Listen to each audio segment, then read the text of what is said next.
In the heart of the savanna, under the relentless golden sun, lived an elephant named Manu.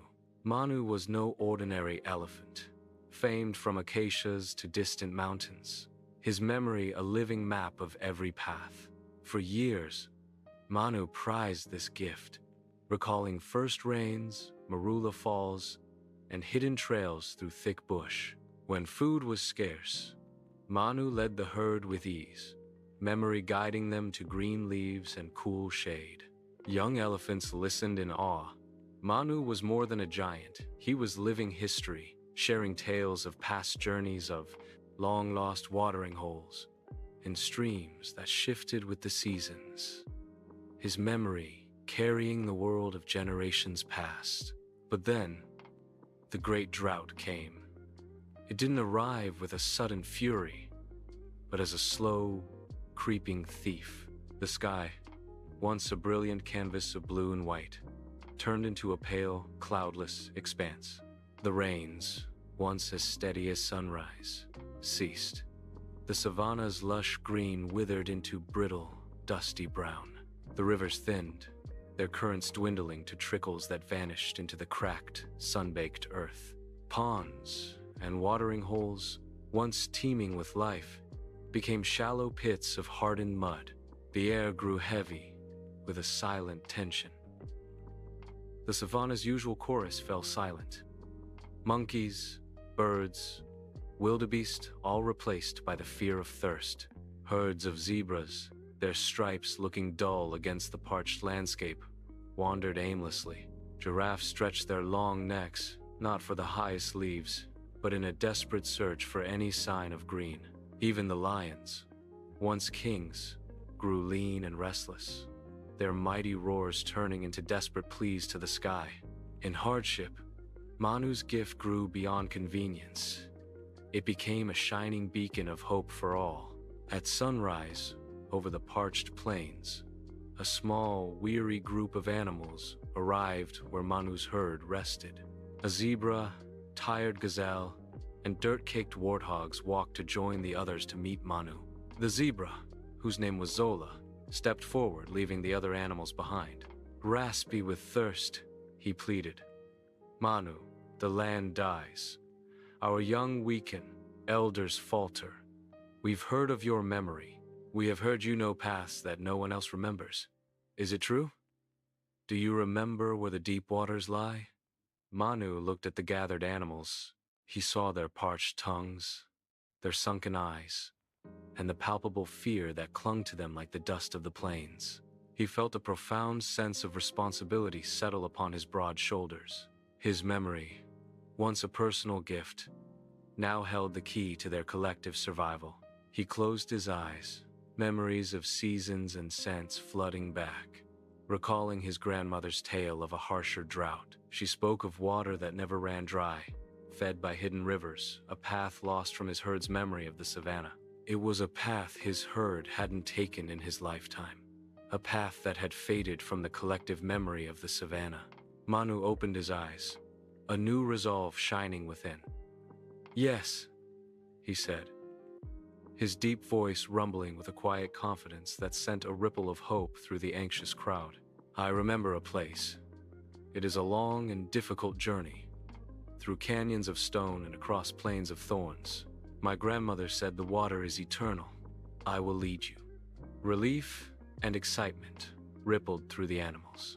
For the first time in weeks, there was a glimmer of something other than despair. The news of Manu's quest spread like a brush fire. Soon, a great, diverse procession began to form behind him. Zebras, wildebeest, antelopes, warthogs, and even a few cautious giraffes joined the march. The savanna had never seen this.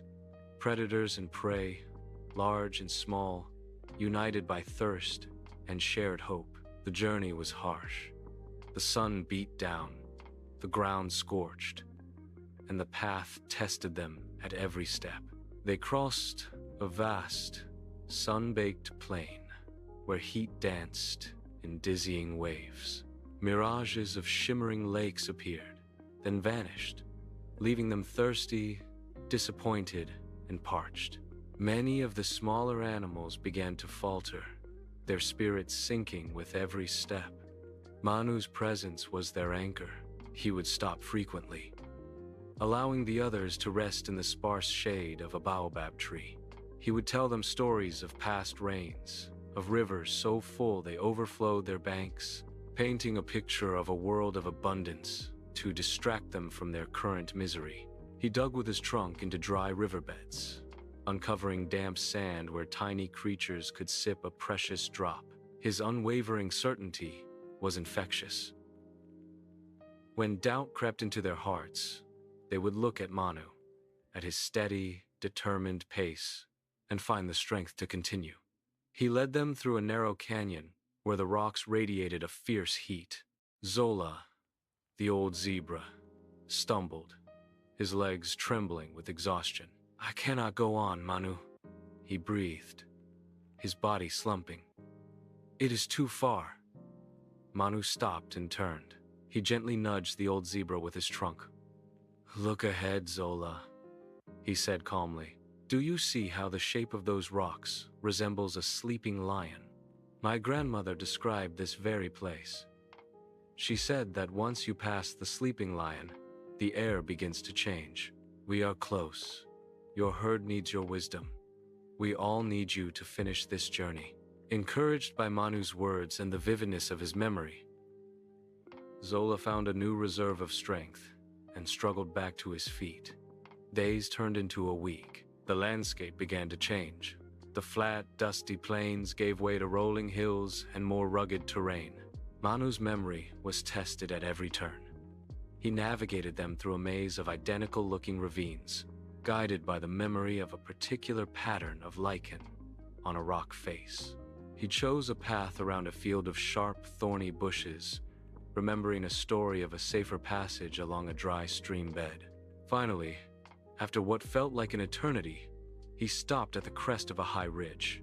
He sniffed the air, and a low rumble of contentment started deep in his chest. A different scent was on the wind, not the dry, choking dust, but something cool, clean, and alive. "We are here," he announced. Below them, nestled in a deep, verdant valley, was a sight so beautiful it seemed like a dream. A pool of crystal-clear water shimmered, surrounded by lush green reeds and trees heavy with foliage. It was the sunken oasis, just as his grandmother had described.